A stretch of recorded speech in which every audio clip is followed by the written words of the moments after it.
Ini tidak ada hubungan sama sekali dengan nubuat akan datangnya Nabi.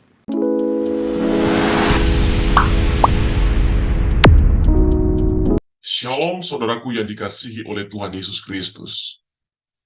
Di video terakhir beberapa hari yang lalu, kita menyaksikan bahwa di dalam ajaran Islam ada dua versi yang mengatakan bahwa Nabi Muhammad buta huruf dan tidak bisa menulis.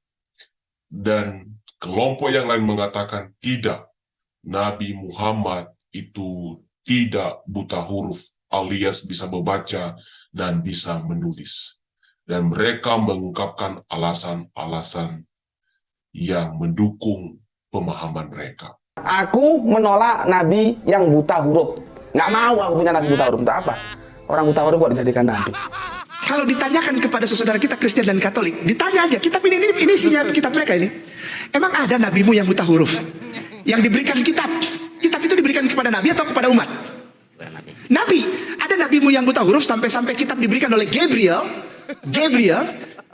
alaihissalam memberikan kitab kepada Nabi alaihissalam, dan Nabi itu buta huruf.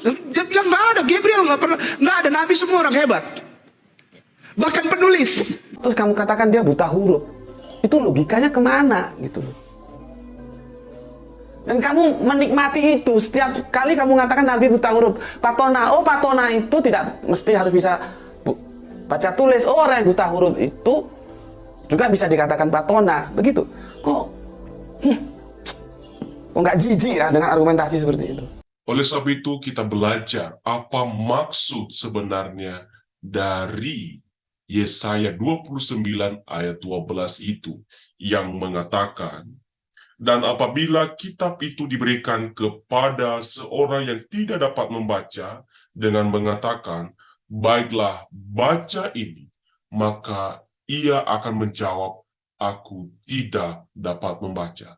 Apakah ini merujuk benar sesuai dengan yang diklaim oleh beberapa polemikus muslim bahwa ini nubuatan tentang Muhammad, atau sebenarnya ada maksud lain daripada yang tertulis di dalam kitab ini?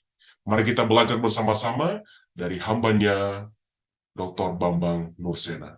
Selamat menyaksikan. Tuhan Yesus memberkati. Saudara-saudara, kita akan membaca firman Tuhan dari kitab Nabi Yesaya pasal 29. Kitab Nabi Yesaya pasal 29 mulai dari ayat 9 sampai dengan ayat 16. Demikian firman Tuhan. Bangsa yang buta, tercengang-cenganglah penuh keheranan. Biarlah matamu tertutup buta semata-mata. Jadilah mabuk, tetapi bukan karena anggur. Jadilah pusing, tetapi bukan karena arak. Sebab Tuhan telah membuat kamu tidur nyenyak. Matamu, yakni para nabi, telah dipejamkannya. Dan mukamu, yaitu para pelihat, telah ditudunginya.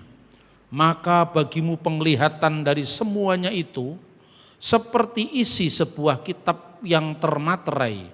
Apabila itu diberikan kepada orang yang tahu membaca dengan mengatakan, baiklah baca ini, maka ia akan menjawab, aku tidak dapat membaca, sebab kitab itu termaterai. Dan apabila kitab itu diberikan kepada seorang yang tidak dapat membaca dengan mengatakan, baiklah baca ini, maka ia akan menjawab, aku tidak dapat membaca.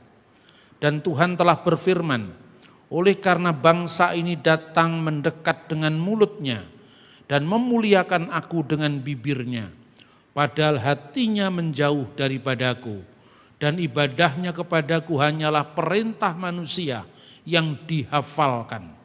Maka sebab itu sesungguhnya aku akan melakukan pula hal-hal yang ajaib kepada bangsa ini, keajaiban yang mentakjubkan. Hikmat orang-orangnya yang berhikmat akan hilang, dan kearifan orang-orangnya yang arif akan bersembunyi. Celakalah orang yang menyembunyikan dalam rancangannya terhadap Tuhan dan pekerjaan-pekerjaannya terjadi dalam gelap sambil berkata, siapakah yang melihat kita dan siapakah yang mengenal kita? Betapa kamu memutar balikkan segala sesuatu. Apakah tanah liat dapat dianggap sama dengan tukang periuk? Sehingga apa yang dibuat dapat berkata tentang yang membuatnya, bukan dia yang membuat kita. Dan apa yang dibentuk berkata tentang yang membentuknya, ia tidak tahu apa-apa.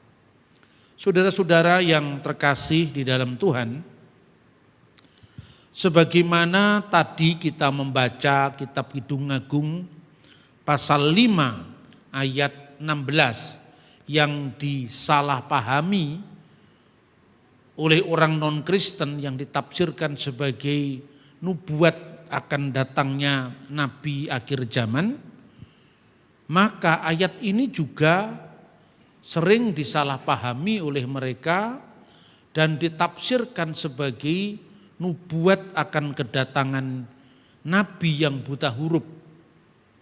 Dalam hal ini adalah nabi umat Islam yaitu Muhammad Shallallahu Alaihi Wasallam. Sekali lagi, ketika saya membahas ini sama sekali saya juga tidak ingin mengkonfrontir dengan agama lain. Tetapi ini adalah forum kita sendiri di gereja.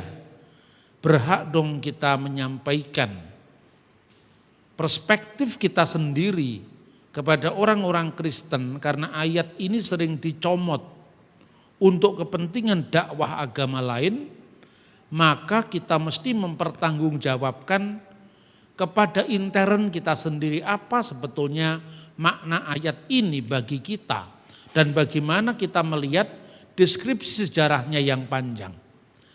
Di dalam teks bahasa aslinya kita bisa mengikuti misalnya ayat ini di dalam bahasa aslinya.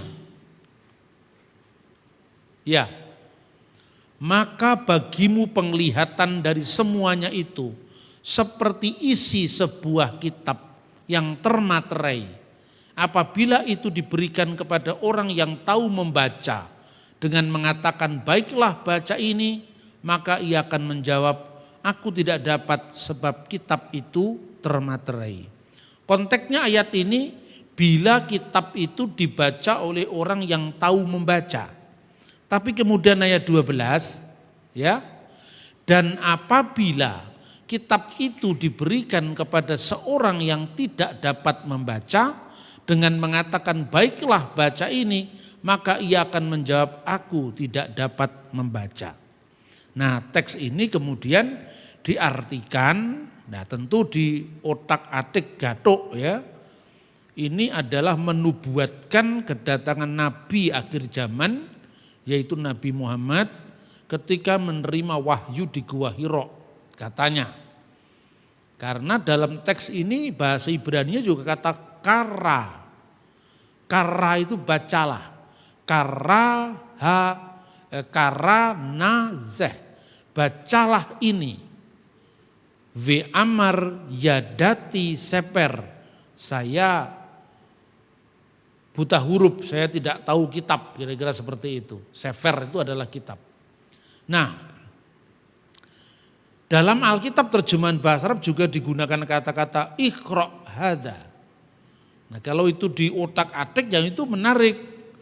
Waktu seperti yang dikisahkan oleh sejarawan muslim namanya Ibnu Hizam yang menulis buku judulnya Sirah Nabawiyah.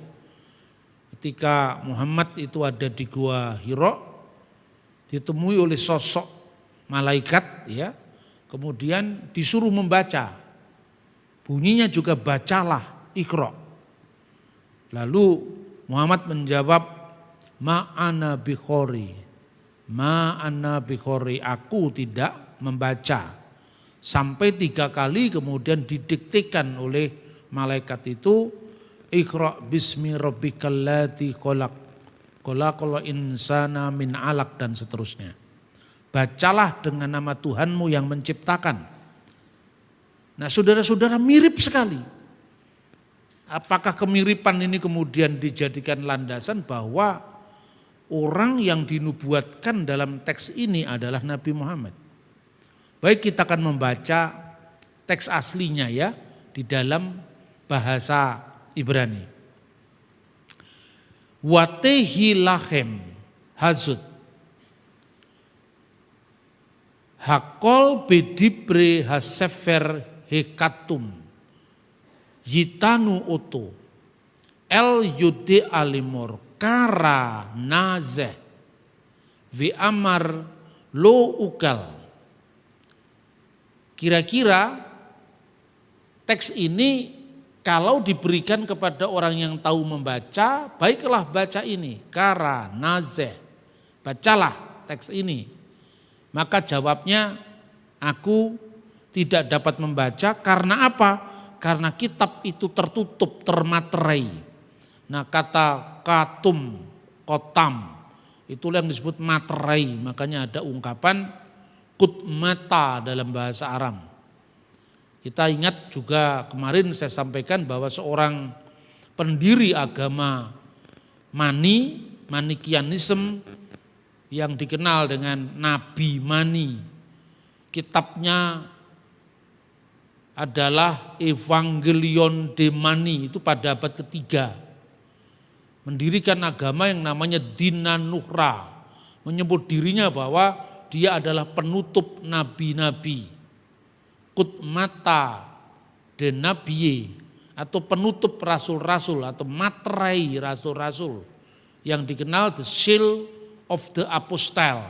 Dalam bahasa Aram, bukan Arab ya, Aram itu adalah kutmata de sliche. Jadi kata katam dalam bahasa Ibrani itu sering muncul sekali. Taruhlah aku seperti materai dalam hatimu, seperti materai pada lenganmu. Misalnya diungkapkan dalam kitab Kidung Agung. Jadi kitab itu termaterai berarti kitab itu tertutup, tidak bisa dibaca. Makanya kalau disebut kutmata deslike, penutup nabi-nabi. Nah, ungkapan Aram itulah yang kemudian ditemukan paralelnya dalam bahasa Arab, kata munnabiyin, penutup nabi-nabi atau materai nabi-nabi.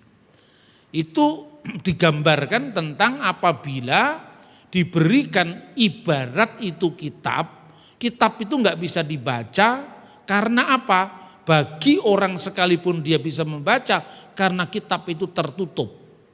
Lalu ayat 12 baru diungkapkan bagaimana kalau kitab itu diberikan kepada orang yang bisa membaca.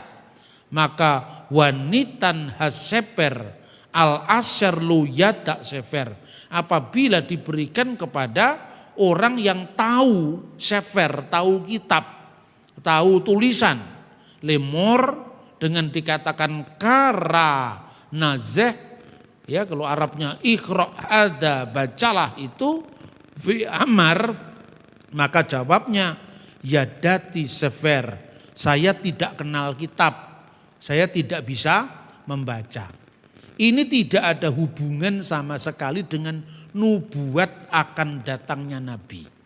Ya, teks ini berbicara tentang penghakiman kota Yerusalem lewat serangan seorang raja namanya Sanherib dari Asyur. Dan ini bukan nubuat, bukan memprediksi tentang zaman yang akan datang, tetapi bicara tentang penghakiman atas kota Yerusalem. Karena apa? Karena nabi-nabi, utusan-utusan Tuhan yang mestinya dia bisa menjadi juru bicara Tuhan melalui sabda yang diberikan kepadanya, melalui penglihatan yang diberikan kepadanya, itu ternyata tidak melakukan. Begitu juga para pelihat, para ro'eh tidak bisa melihat.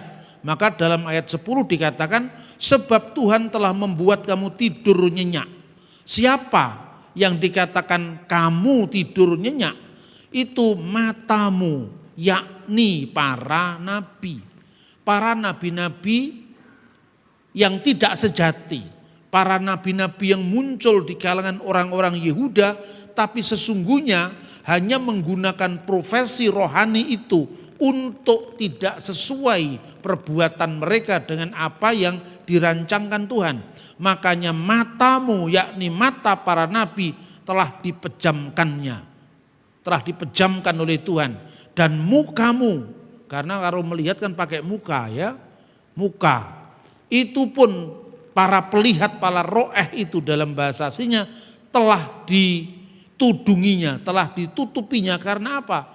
Bangsa ini telah memilih bahwa mereka beriman itu bukan karena dia benar-benar beriman dengan tulus hati, dengan mendengar suara Tuhan, dengan melakukan firman Tuhan, tetapi ibadah mereka hanya hafalan, ibadah mereka hanya ritual yang kering, yang tidak menyentuh hati, menyentuh pikiran, menyentuh segenap kehidupannya untuk menjadi pengabdi-pengabdi kepada Tuhan. Maka percuma lagi bangsa ini, kira-kira seperti itu konteksnya. Percuma lagi bangsa ini ada banyak nabi-nabi atau ada banyak pelihat-pelihat, tapi visi mereka seolah-olah itu hanya disalahgunakan sehingga seperti ditudungi, sekalian ditudungi. Karena apa? Karena mereka tidak lagi bisa menjadi juru bicara Tuhan dari apa yang sudah diberikan Tuhan kepada mereka. Karena telah dipejamkan mata mereka, yaitu mata nabi-nabi tadi.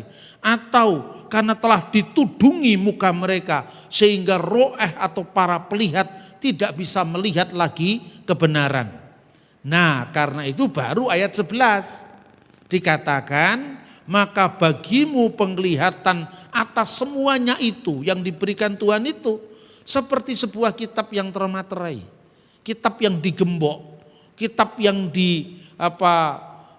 tutup, sehingga kalaupun dia bisa membaca, dia tidak bisa membaca lagi karena kitab itu sudah digembok, sudah ditutup, sudah dimaterai. Dan apabila kitab itu diberikan kepada nabi-nabi, para pelihat yang bisa membaca, maka dia tidak bisa membaca kitab itu. Yang tidak bisa membaca, aku tidak bisa membaca. Yang bisa membaca, aku juga tidak bisa membaca karena kitabnya termaterai. Nah, konteksnya apa sebetulnya firman Tuhan ini? Kita bisa melihat pada perikop secara keseluruhan. Jadi sekali lagi, ketika saya mengatakan ini tidak ada hubungannya dengan kisahnya Nabi Muhammad menurut ajaran Islam yang sering kemudian dikait-kaitkan, ini bukan berarti saya tidak menghormati agama Islam. Tidak, karena ini kitab kita yang dipakai oleh orang Islam untuk membenarkan, mencari pembenaran ajaran Islam. Maka saya berhak memberikan klarifikasi konteks kitab ini seperti apa. Lembaga Alkitab memberikan judul pasal 29, Yerusalem terkepung tetapi diselamatkan. Ayat pertama, celakalah Ariel, kota tempat Daud berkemah. Biarlah tahun demi tahun perayaan silih berganti. Aku akan menyesakkan Ariel sehingga orang mengerang dan mengaduh, dan kota itu akan seperti perapian bagiku. Ariel itu bahasa Ibrani, artinya singa Tuhan. Disinilah menunjuk kepada singa Yehuda. Ini gambaran tentang kota Daud, yaitu kota Yerusalem. Kota Yerusalem yang tidak ideal lagi di mata Tuhan, tapi kota yang sering memberontak terhadap Tuhan. Bahkan ketika ada banyak rohaniwan, banyak nabi-nabi, banyak pelihat, tapi sesungguhnya mata mereka seolah-olah sudah tertutup. Muka mereka seolah-olah tertudungi karena mereka hanya membaca Alkitab, membaca firman Tuhan, tapi tidak pernah bisa melaksanakan. Kalaupun dia melakukan ibadah, itu hanya ibadah hafalan yang tidak membawa perubahan dalam kehidupan rohani mereka. Maka dalam konteks inilah, mulai tahun 701, Tuhan mengirimkan seorang raja Asyur yang namanya Sanherib untuk menyatakan murkanya atas kota Yerusalem. Namun toh kota Yerusalem akhirnya dilepaskan. Dan ini terjadi pada zaman Nabi Yesaya. Maka di sini Yesaya itu menjadi sumber primer. Karena Yesaya hidup dalam beberapa zaman. Dan ini terjadi pada zaman Hizkia. Nah saudara-saudara, dia menjadi saksi mata Nabi Yesaya yang menulis ini. Karena dia saksi mata, maka dia sumber primer kalau ngomong sejarah. Ketika Raja Hizkia itu mengadu pada Tuhan, memohonkan bagaimana bangsanya atau kota suci Yerusalem atau ibu kota negara Yehuda itu telah mendurhaka kepada Tuhan karena para rohaniwannya, para pelihatnya, para nabinya tidak peka lagi melihat kehendak Tuhan. Maka kemudian Raja Asyur yang bernama Sanherib itu kemudian mengepung kota Yerusalem. Ketika Yerusalem itu dikepung, dan ini juga bukan hanya omongannya Alkitab loh saudara-saudara. Ini juga ada dalam prasasti yang langsung diterbitkan, yang langsung ditulis pada zamannya Sanherib, yang dikenal dengan inskripsi atau prasasti Prisma Sanherib. Dalam prasasti itu ada kata Hizkia, nama Raja Israel atau Raja Yehuda yang berkuasa pada saat Yerusalem dikepung. Di situ juga ada kata Yerusalem karena dikatakan Hizkia di mataku telah menjadi orang yang kukepung seperti burung dalam sangkar di Yerusalem kota itu.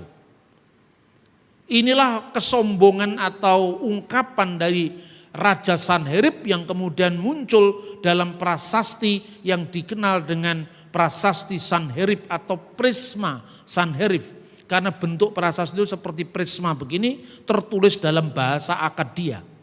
Kemudian apa yang terjadi, dan ini paralel dari kisah yang melatar belakangi kitab Nabi Yesaya ini, ditulis juga dalam 2 Raja-Raja pasal 19, 18 dan 19. Maka pada waktu itu kita bisa melihat karena rancangan dari pengepungan yang dilakukan oleh Sanherib itu, maka Raja Hizkia membangun terowongan. Nah terowongan itulah yang menghubungkan bagaimana antara satu tempat di utara sampai tempat di kota Yerusalem. Terowongan itu sekarang ditemukan oleh arkeologi.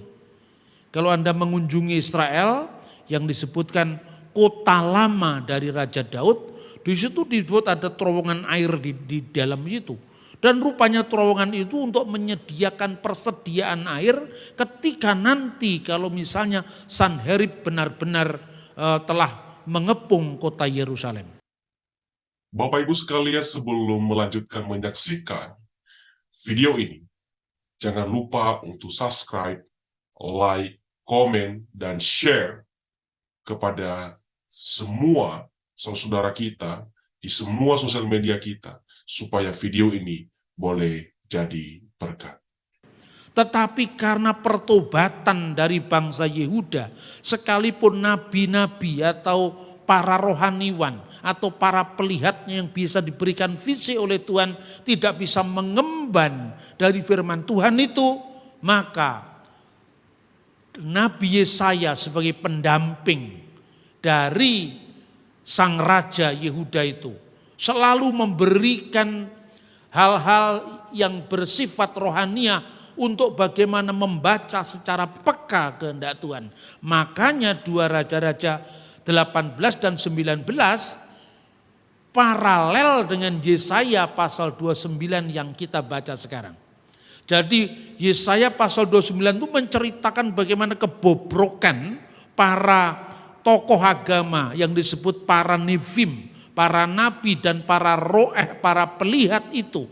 Sehingga muka mereka seolah tertudungi, sehingga mata mereka seolah tertutup karena ibadah mereka hanya bersifat lahiriah.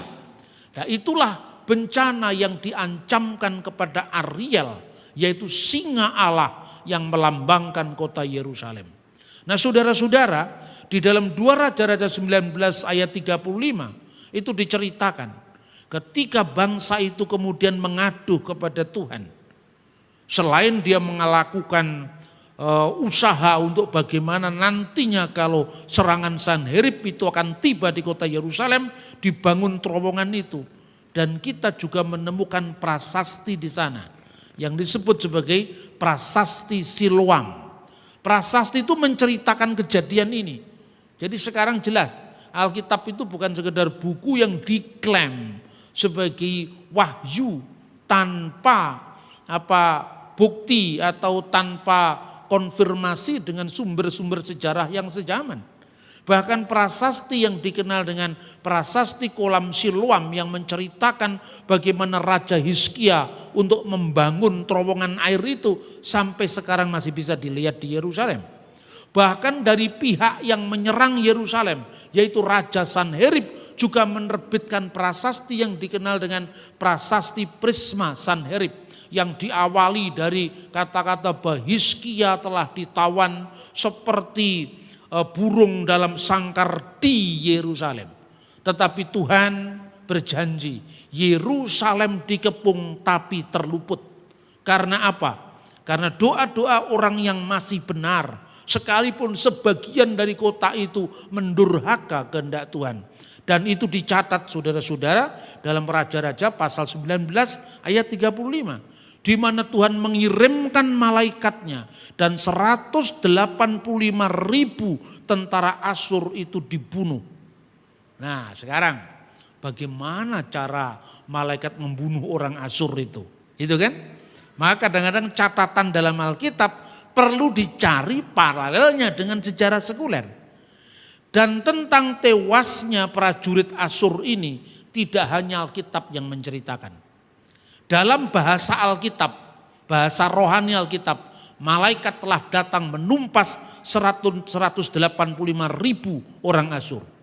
Tetapi sejarawan-sejarawan lain yang hidup kira-kira berdekatan dengan zaman itu, misalnya sejarawan Romawi yang bernama Herodotus. Saudara-saudara, bukunya sudah diterbitkan dalam bahasa Indonesia. Judulnya The Histories, sejarah-sejarah. Bahasa aslinya dalam bahasa Yunani judulnya Historikon. Saya dapat buku ini dalam bahasa Yunani di tempat loak di Taman Ismail Marzuki. Saya itu punya karunia untuk merombeng buku. Buku-buku yang asing begini saya dapat. Kalau Anda pergi ke Israel, ya, itu Anda di Ben Yehuda itu ada toko buku tua yang menjadi langganan saya. Itu ada edisi buku-buku yang mulai dari filsafat sampai bapak-bapak gereja ditulis bilingual dalam bahasa asli, Yunani misalnya dengan English translation, Latin misalnya dengan terjemahan bahasa Inggris. Itu lengkap. Tapi buku itu harganya lumayan juga. Satu buku kecil itu Inggris, Yunani itu harganya sekitar 50 sampai 60 US dollar. Ya kalau di sini berapa itu ya? 750.000 buku satu itu. Kalau di sini Anda beli buku 150.000 aja keberatan sekali. Padahal buku itu penting karena itu jendela dunia, itu Anda bisa membaca kemana-mana. Apakah Alkitab tidak cukup? Untuk iman kita cukup. Tapi untuk pembuktian pada orang tidak percaya. Apakah mereka cukup hanya kitab suci kita? Kitab suci kita kan bagi kita yang percaya. Bagi dia yang punya kitab sendiri kan enggak cukup. Maka untuk membedakan itu penting kita baca sejarah. Saya penasaran, apa maknanya malaikat membunuh 185.000 orang pada peristiwa ketika Yerusalem dikepung, tapi Yerusalem menjadi selamat. Dan saat itu kemudian digambarkan bahwa Raja Sanherib meninggalkan batas kota Yehuda, lalu dia kembali ke wilayahnya, ke negaranya, dan tidak lama setelah itu Sanherib meninggal. Tapi tentaranya sudah mati di Yehuda 185.000 orang menurut catatan Alkitab. Ternyata Herodotus mencatat juga, bukan hanya Herodotus, Flavius Josephus itu mengutip dari sejarawan Babel. Jadi sejarawan Babel namanya adalah Barosus. Ada 3 catatan.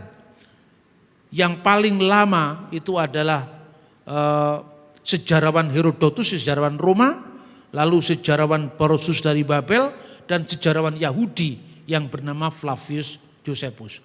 Ternyata yang disebut malaikat membunuh dia itu lewat apa? Lewat persebaran penyakit pes.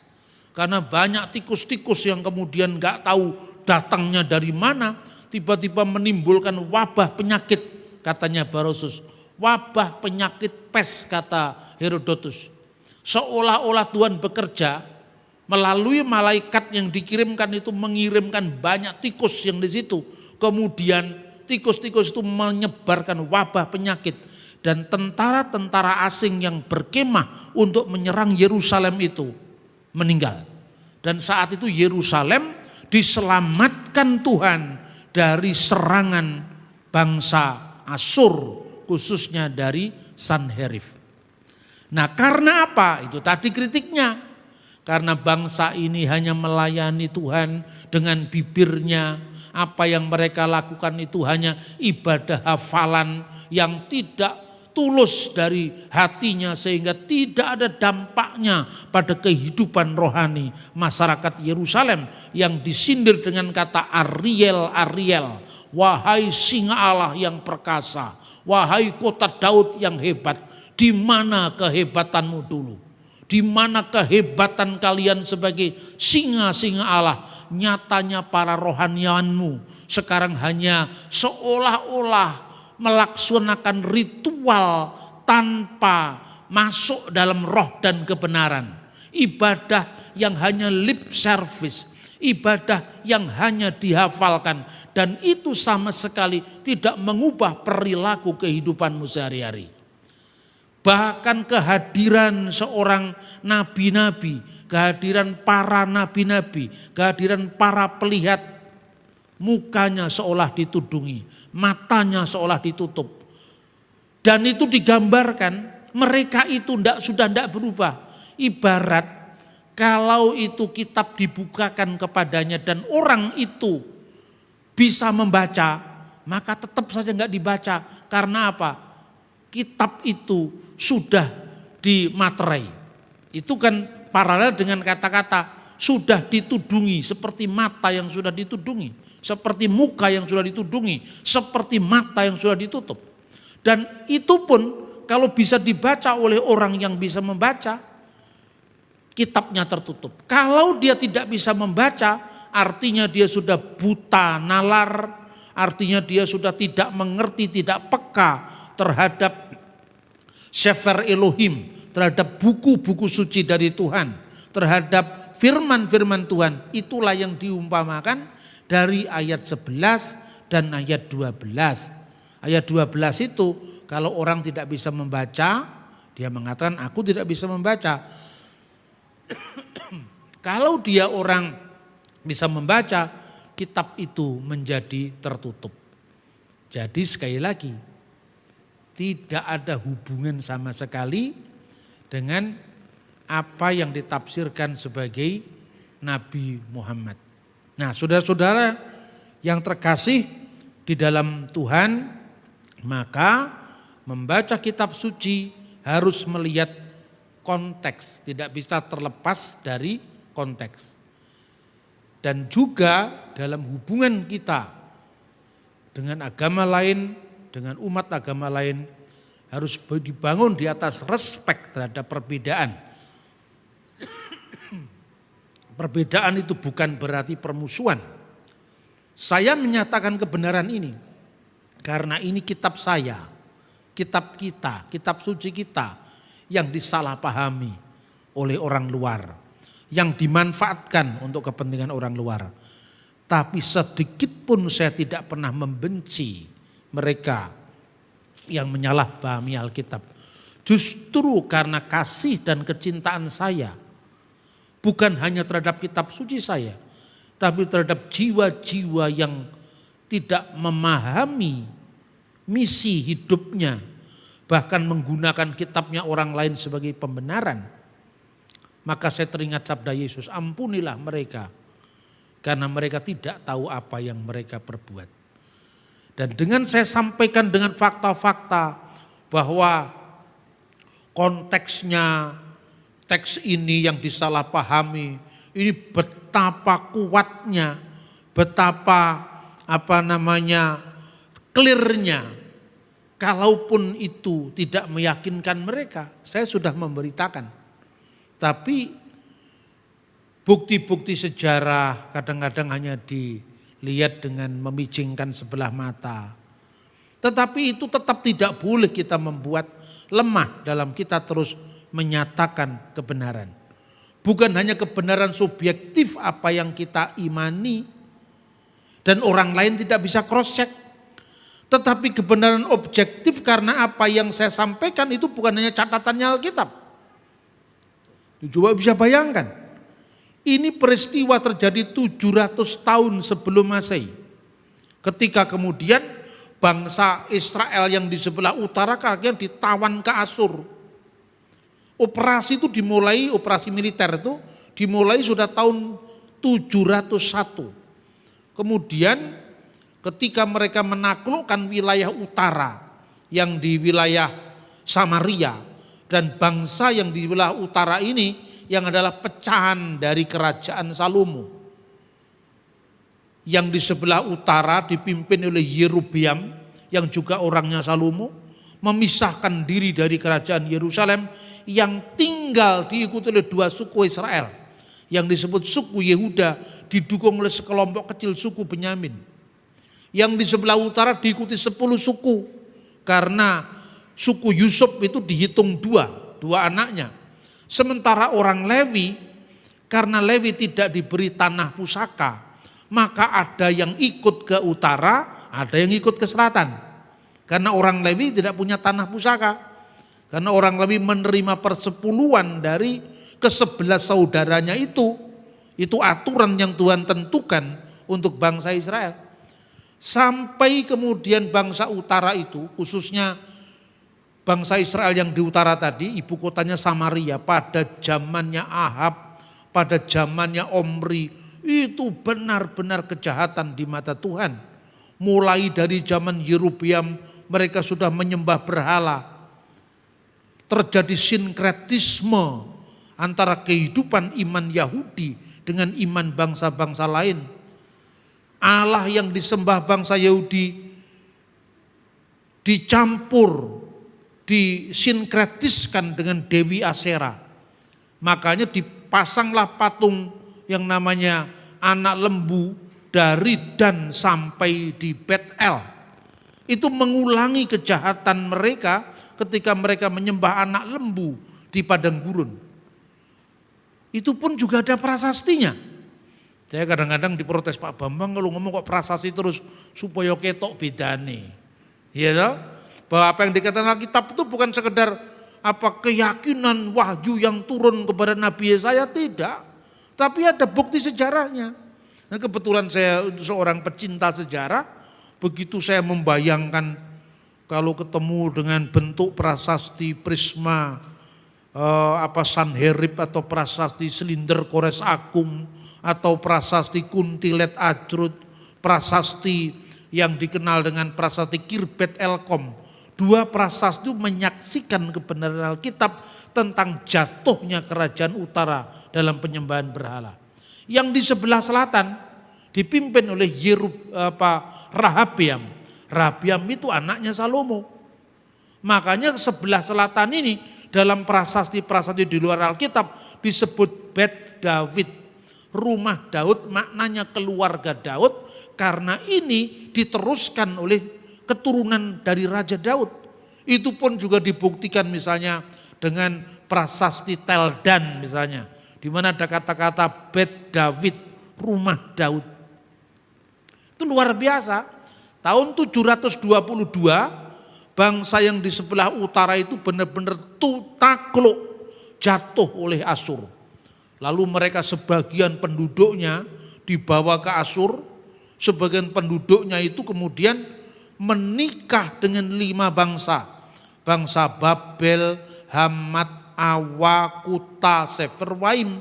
Makanya orang Yahudi menyebut orang Samaria yang hasil perkawinan dari suku-suku yang jumlahnya 5 pada saat penawanan Asyur itu disebut sebagai orang-orang Kutim karena menikah dengan bangsa Kuta. Ini bukan Kuta di Bali ini, Kuta yang ada di Timur Tengah sana ya. Babel, Kuta, Hamat, Awa, Sefarwaim, 5 ini. Makanya ketika Yesus menegur perempuan Samaria, kamu telah menikah dengan 5 suamimu dan yang terakhir ini bukan. Itu artinya apa? Yesus mengingatkan dosa bangsa Samaria ketika dulu dia melakukan sinkretisme agama dengan 5 suku itu. Dan sekarang kamu sudah dirikan bait sucimu di Gunung Gerizim sebagai tandingan Yerusalem. Tapi sebenarnya kamu juga tidak sungguh-sungguh menyembah Allah Israel itu. Maka Yesus mengatakan, kamu menyembah Allah yang tidak kamu kenal. Kami menyembah Allah yang kami kenal karena kebenaran datang dari bangsa Yahudi. Orang Samaria tetap dikasih Yesus karena perbuatan baik mereka. Karena ortopraksi mereka, tetapi Yesus tidak kehilangan sikap kritisnya bahwa bangsa ini melakukan pelanggaran di masa lalu. Nah, tahun 722 tertawan, tinggal Yehuda yang ingin ditundukkan kepada Asyur, maka Sanherib mengirimkan pasukan militernya untuk menduduki Yudea. Tetapi beda yang di sebelah utara, yang di sebelah selatan ini lewat bimbingan Nabi Yesaya yang tidak lain adalah nabi yang benar, yang tidak lain adalah nabi yang menjadi saksi sejarah, saksi mata dari kehidupan Raja Israel khususnya Hizkia. Maka Tuhan mendengar ketika malaikatnya dikirimkan menewaskan 185.000 orang. Nah saudara-saudara, dalam konteks inilah ayat 12 terus kita baca. Apabila kitab ini diberikan pada orang yang tidak bisa membaca, dia mengatakan aku tidak bisa membaca. Ini bukan nubuat, ini peristiwa yang terjadi, yang direkam, direfleksikan oleh Nabi Yesaya untuk peringatan bagi bangsa Yehuda dan juga generasi setelahnya termasuk kita semua. Nah, saudara-saudara banggakan dengan Alkitab? Amin, saudara-saudara. Ini luar biasa karena apa? Saya kalau mengajar sejarah selalu saya kaitkan dengan sejarah biblikal. Nah, siapa Raja Kores itu saya jelaskan. Dan orang menerima perspektif yang lebih lengkap tentang Alkitab, tentang firman Tuhan. Nah, kiranya apa yang saya sampaikan dari contoh bagaimana Tuhan telah menegur bangsa Yehuda karena banyak rohaniawan mereka yang menyalahgunakan profesi rohani itu, para nabi yang matanya seolah-olah telah tertutup, para pelihat yang mukanya seolah-olah sudah tertudungi karena pilihan mereka untuk mendurhaka, untuk tidak peka, untuk hanya memahami ibadah sebatas ritus belaka.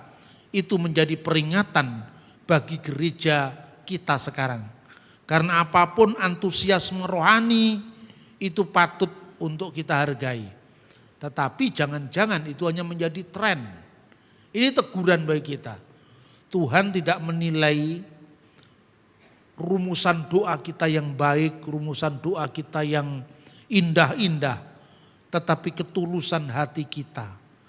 Tetapi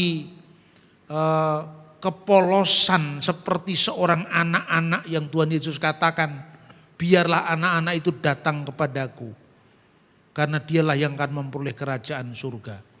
Kita kiranya diberikan pencerahan oleh Roh Kudus dengan memberikan kita pendengaran yang peka terhadap suara Tuhan, khususnya di tengah-tengah kebangkitan agama Sekarang ini kan era kebangkitan agama kan. Tapi kalau teks ini dibaca dalam konteks era kebangkitan agama, jangan-jangan cuman merek agamanya yang terekspos, tapi spiritualitasnya mati. Degup gerak rohaninya tidak jalan. Maka agama tanpa spiritualitas, agama yang jadi organized religion, tapi tidak mengandung roh yang menyala-nyala. Roh yang menyala-nyala ini roh yang melayani Tuhan, yang peka terhadap suara Tuhan, dan membaca tanda-tanda zaman. Seperti Yerusalem yang terkepung, tetapi akhirnya terselamatkan. Tuhan memberkati kita dengan firman-Nya. Shalom alaikum besem Hamasiyah, salam dalam Kristus. Amin. Terima kasih telah menyaksikan pengajaran dan firman Tuhan yang memberkati kita pada hari ini. Kiranya kita semakin diteguhkan, dikuatkan di dalam iman, dan kita terhindar dari semua ajaran-ajaran palsu, dari ajaran-ajaran yang menyesatkan, dan terlebih nama Tuhan terus diperdengarkan, firman Tuhan, Injil Tuhan terus disebarkan di seluruh dunia. Tuhan Yesus memberkati, sampai ketemu di video-video selanjutnya. Shalom.